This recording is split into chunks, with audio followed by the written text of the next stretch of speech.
involved just through some conversations with Marcus and what he was working on, and thinking about as a practitioner implementing some market systems development approaches, how much of this is kind of new thinking, how much of this is what we're trying to do anyway, and what are the challenges we're facing. So I work at a company called Palladium, which works with a variety of different clients, governments, corporations, civil society, etc., to help them develop positive impact. I work in the research, monitoring, and evaluation team.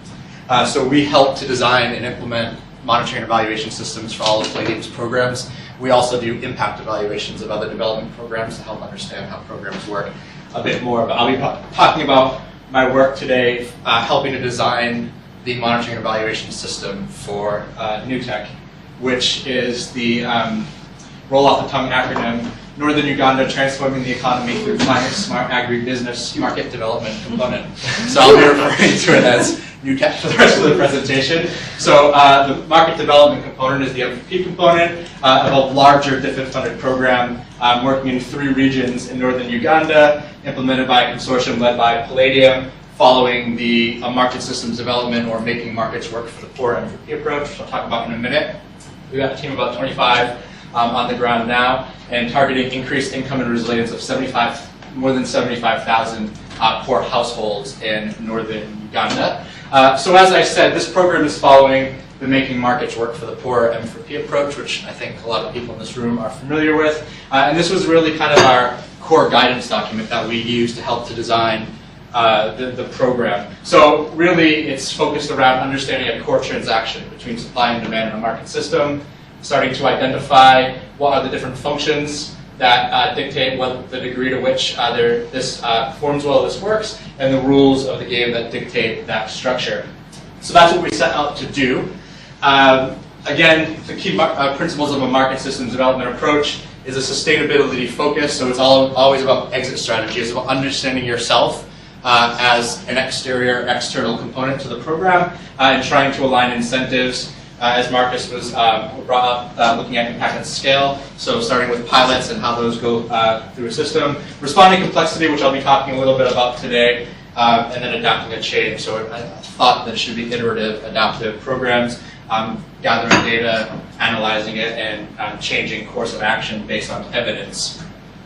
So following the operational guide for M4P programs, at the beginning of this, we organized our inception phase around some key decision points that would help us start to make evidence-based decisions about which markets we would be working in, which supporting markets we would be working in, and how we would deliver, how we would reach 75,000 poor households with increased incomes and improved resilience. So what we did is we organized it following the M4P guide around kind of 5 decision points. First, we would articulate who are these 75,000 households. Well, what is the actual socio-demographic groups that we're looking? So men, women, other marginalized groups.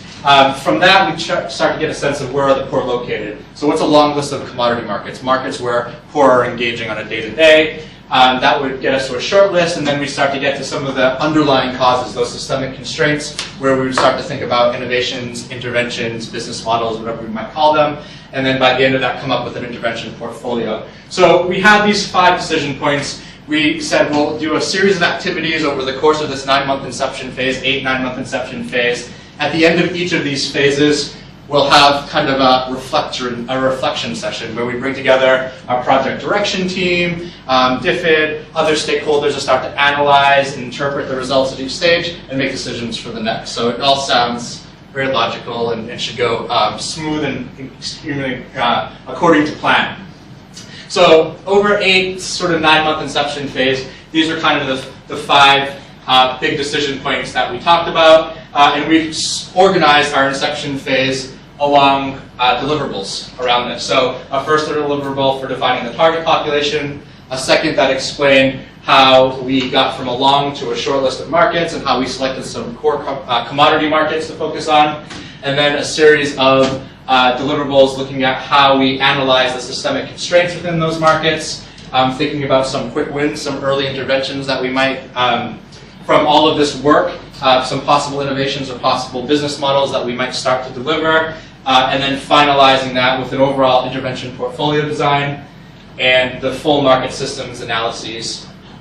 which was part of an inception report that included the M&E framework and a log frame. In our M&E framework and log frame, for all of the indicators, what we were contractually required to do is to demonstrate how a series of innovations or business models that we would implement in the system from our interventions would lead us to reaching about 25% of our target population. So 25% of those 75,000 households from an opening portfolio. We need to have some realistic projections about how we would expect to attain them through the delivery of this opening portfolio of interventions.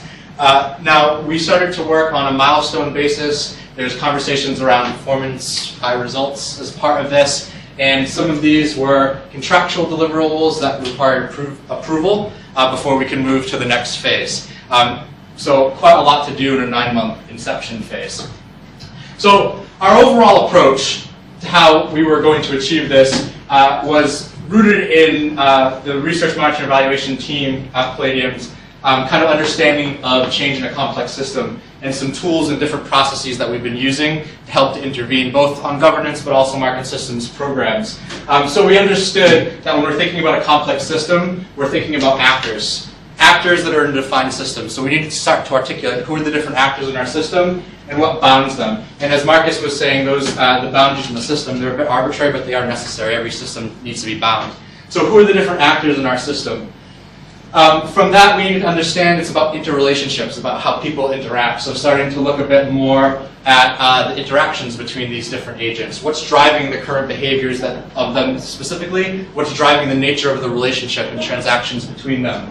So we can start to understand where interventions might usefully intervene. And then the last is that we need to describe emergent change, because we don't know what's going to happen in a complex system. There are too many variables at play, too much happening. We can launch an innovation or intervention into the system, but we have to follow through to understand only retrospectively what exactly happened. So how are the actors in the system responding to these changes that they happen? When they respond and they do something differently than we thought, how do we follow this through? So we've been working on a series of tools and frameworks that we can use to help to design monitoring and evaluation systems for complex programs.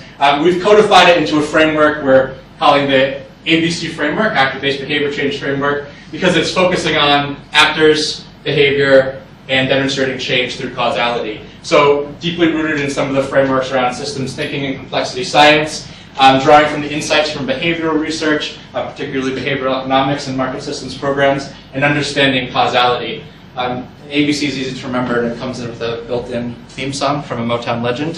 So something we've been kind of using on a lot of our programs now. So in implementing these frameworks throughout the inception phase, we wanted to understand who are the actors at kind of a resource allocation level, where the poor are located. In mapping out the relationships between those actors, we also wanted to get a sense of the governance section. So who's governing the play of the game among all of these different actors in the system? Thinking about the more institutional level, the national institutions and the policymakers that are forming the formal rules of the game, which dictate how the game is played and how the game is enforced, and of course the informal institutions, the history of the system, where it came from, how it evolved, that help to define why people do what they do in this system. So this kind of is a sort of an abstract. Not the ones for New Tech are quite detailed, and there's so many of them.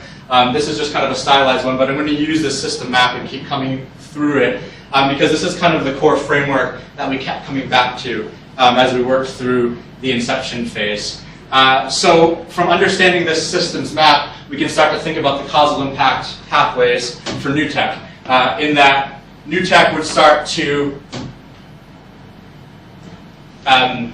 introduce innovations, business models, interventions with what we would call the supporting functions or rules, so maybe small and medium enterprises, business service providers, some input suppliers. What we'd like to see is that they start to do something different. They start to change practice. They deliver a new good and service on the market. They're doing something a bit different. And when they start to change, what we start to see is that allows this core transaction, the core market, the value chain, if you will, to start doing something differently, because this innovation allowed this business service provider to start doing something new and different, which allows a processor to do something new and different.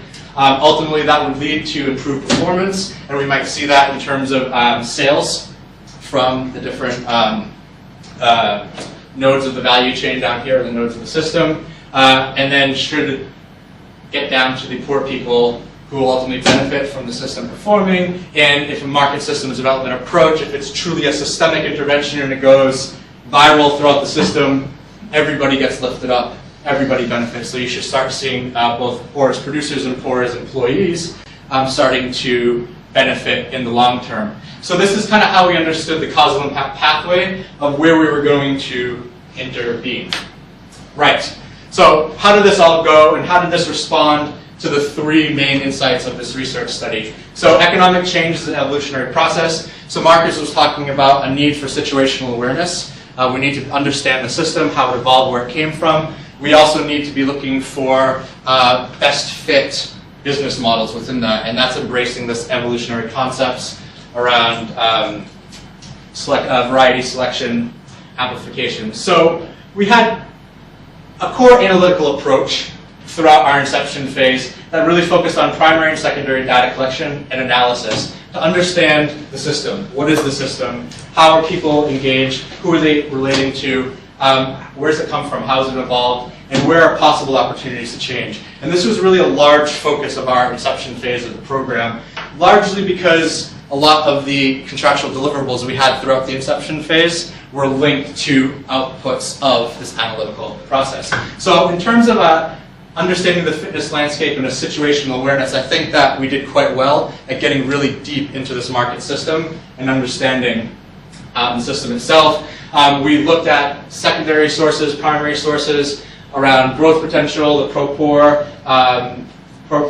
characteristics of that market, feasibility, and the development priorities. We thought about all kinds of different markets. We went through this very rigorous analytical process to identify soy and sunflower as our two commodity markets, where there are many women working in those value chains. There's a lot of growth potential with oil seeds in this part of the world, both in, domestic and export markets. And there's quite a lot of people in these market systems. So this was the area where we started through this through all of this analysis that got us into these core markets where we started to work. The other side of it, outside of the analytical approach, was more of a stakeholder engagement approach. Having the chats, getting to know people, talking to everybody, figuring out who does what, who sells to who buys from who, and really kind of getting a sense of who are the big players in the market, and kind of going through this pipeline approach that was meant to allow us, by the end of this, after all of these interactions and engagements and understanding all of this analysis, to come up with these business models, these innovations, these interventions. So we start working with ideas, and then we get into opportunities, and then start to plan how we would go live. And then, of course, throughout the whole phase, we should be doing lots of reflections and interpretation and learning. So this is what my market system strategy says. You stakeholders, what do you think of this? What about this idea? Does this one work? And kind of going back and saying, well, that would never work here. Okay, well, we must have missed some data, so let's go back to that. Having this reflection throughout, that would identify this portfolio of potential business models. What I would say is that we did quite well on this bit. We did not as well on the stakeholder engagement bit in the inception phase. I think it was heavily weighted towards the analytical activities because, as I said, we had these contractual milestones throughout the entire inception phase. Most of them had to be approved. In reality, we didn't have the right team on the program in the inception phase to do that job, both the size and structure and the skill set. What we had is people that really knew stakeholder engagement. They wanted to, from day one, hit the ground running, start to talk to people, having chats, getting a sense of what the ideas are, and we kind of stifled that and said, no. We need to be very analytical. We need to start from the top. We need to work down. And we tried to repurpose these field guys who are business makers, deal makers, into sitting down and doing quite a lot of analytical work that wasn't really suited to their skill set. As a result, early on in the inception phase, our analytical deliverables were not as got a lot of criticism from DFID. A lot of that was because the DFID advisor spent 2.5 years scoping the program. So If anybody knew about the market systems in northern Uganda, it was Richard Sandel. So when you provide a report after about 3 months, he's got a lot of comments on that. That reduced our credibility very early on, kind of put us on the back hill, and then we were just kind of forcing this team of guys who just wanted to go out there and start talking to soybean processors and talking to big businesses, going back to try to validate that number and trying to get the data set from the Livingston and Benjamin survey so we can start to do secondary analysis and correlations and all of these things. What that meant is that we were really focused on the quality of the deliverables because we needed to get them signed off and move to the next stage. We were less focused on thinking about what does this mean, what is the data actually telling us, and trying to work with some of the market actors that we were understanding and learning from about how we could start to adapt those. That was a real challenge that we faced. So we got to a point where we had a set of interventions by the end of this, but I would say that we moved more to the safe bets. And I think the safe bets, I would say, on the innovations and the interventions was a combination of not really having a time to really reflect very deeply from the analysis and really generate these new ideas, but also just not having the time in general in 9 months to start to try a million different things and just kind of observe and watch which ones are happening and try to foster that one. We knew that by the end of the 9 months we had to have a portfolio of interventions that would show how we were going to reach 25% of our targets. So that focused us on thinking about interventions that had already been tested and tried in other parts of Uganda that might be adapted to northern Uganda because at least we knew there was a case there. Working with partners who had data so we could take their data and start to project up to 25% of our targets. Any partners that had performance data, had sales data, all of these things, we prioritized them because we could use their data to help us project our targets that we needed to do by the end of that. And there just simply wasn't enough time in this beginning phase to really get into the really embracing the diversity bits of it. I'm probably going really over, so I'm going to kind of move a bit faster. So the second one is about institutions, formal and informal institutions. And again, going back to our market system here, we've got the formal and informal rules at the macro level. And again, this is our cause and impact pathway, how we think we'll introduce innovations or business models in the orange bits that will sort of filter down to the blue bits and go systemic. But in reality, it's the formal and informal rules that are kind of setting the boundaries for the system, if you like. New Tech as a program wasn't designed to work on political economy. And actually in the business case, in the first instance, at least in the design phase, wasn't intended to start to think about formal and informal institutional interventions. It really was working on the micro level transactions bits. So what that meant is, so we had political economy analysis, we had international and national consultants help develop a lot of really good applied political economy, and I learned quite a lot reading those reports, very, very interesting. What that helped us do is, for instance, if we're thinking about an innovation with a business service provider that's meant to reach a processor, we understood the constraints under which that innovation was going to be introduced into the system. So it was kind of bound by the formal and informal institutions, which meant that we didn't introduce any innovations that were way out in left field. We understood the reality and the nature of the system in which we were working. So I think that led to more grounded innovations and more grounded interventions. The flip side of that is that it limited our business models to what was feasible within these constraints. And if these constraints, both formal or informal constraints, are, I guess not the opposite of pro-poor is not anti-poor, but not pro-poor, I guess is what I'm trying to say. If the formal and informal institutions are not pro-poor, even if it goes systemic, even if it goes to scale within this, ultimately it's the rules of the game that are prohibiting poor people from intervening in markets. And by missing out on that entire bit, we're kind of missing a trick. Now, part of that is that these are very indirect and very, very long causal pathways. New Tech is a 6.5-year program? Six-year program. And it's very unlikely that we would see any results in our core around basically our outcomes around processes and factories, improving sales and investment, and poor people benefiting from starting to work on these. So at its core, we really weren't incentivized to even work on these rules because we were so focused on how are we going to get to 75,000 poor people in 6 years. All of our effort needed to be focused on that. It was quite an ambitious target. We weren't thinking about these things, even if they were the right things or part of the right things to be doing. And I think that the DCED standard also, with the focus on results chains and getting it up to jobs and income, it makes it difficult for programs to think about working in institutional landscape because those aren't direct causal pathways and they're very, very long causal pathways.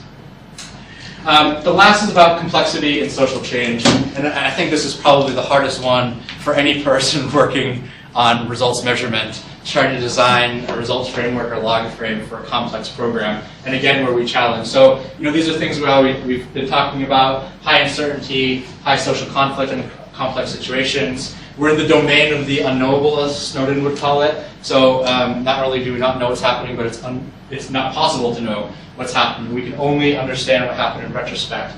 So, what we needed to do is think about a complex program theory, a theory of change for a complex system that would describe how change happens in the system, take into account emergency, emergent outcomes, recognize that causality is not predictable and certainly not linear. It's not a certain amount of this input will lead to a certain amount of that output, and it will always work that way. And we can only look in hindsight to understand the causal relations. So back to the systems map. So we have the new tech causal impact pathway here.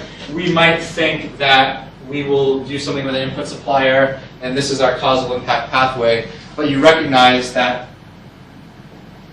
people change when a new intervention or a new innovation in the system. So it could equally go like that, or it could equally go like that, and we needed to understand how that was happening. So there's a big challenge in capturing the complexity of this and putting it in something like that, which kind of feels a bit like this.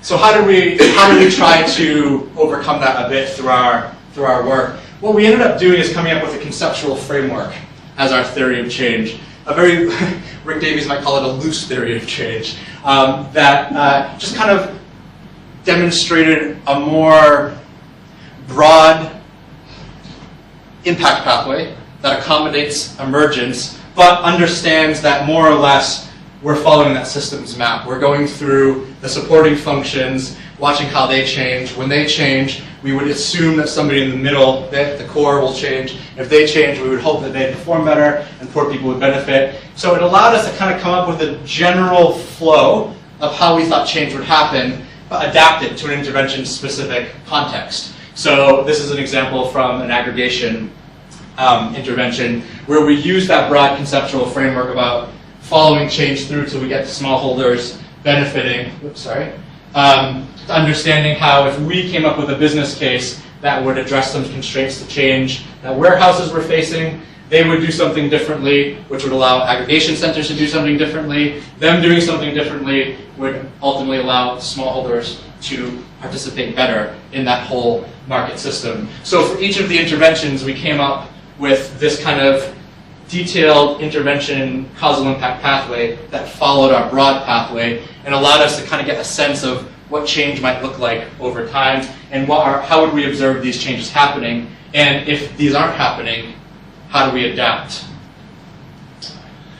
So that allowed us to come up with the results framework with some outcomes and impacts and output levels that satisfied our contractual requirements. But it comes back to a broader question around the use of results frameworks post-design when we're using them as a program management and accountability tool, specifically during like an annual review. When have you done what you said you do the last 12 months? It's really about holding you to account. So some of the observations I would make is that using that same log frame as our accountability tool could incentivize us to deliver a limited number of less risky business models. Because if we're going to do, we said we do 10 interventions or 10 innovations in year 2, there's a bit of pressure to stick to that, which means that we might stick with things that aren't working very well because we don't want to lose our target. We're less incentivized to drop things, to kind of try new things if we don't think they're going to go forward.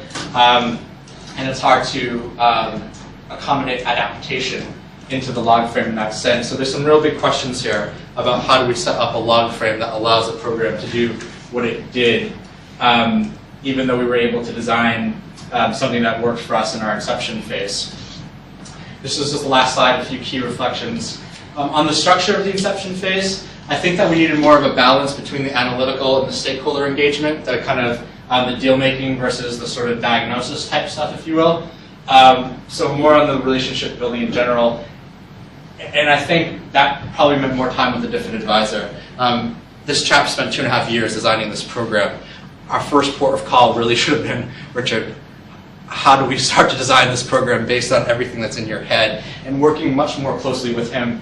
In the end, it actually ended up being very contractual, that, you know, you do this report, you send it up, we give you comments, you report to those comments, we go about.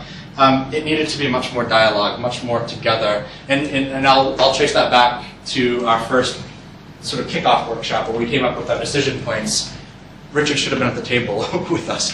The design phase should have been an engagement process between us and the different advisor to help to understand how to take his idea, his conceptualization, and implement it on the ground.